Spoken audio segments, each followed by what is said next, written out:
Txua!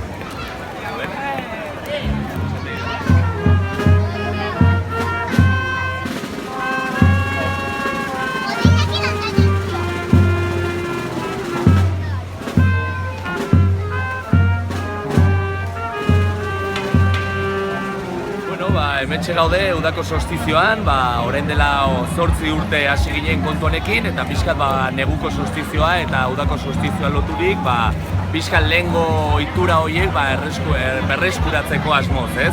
Orduan, urtez urte ikaragarria da ze jendetza biltzen ari den, eta pixkanaka badoa gora, hortaz, oso pozik antolakuntzan gabiltzanok, egoera taldea, eta espero ezagun, hurrengo urtean berdin jarraitzea. Eskerrik asko!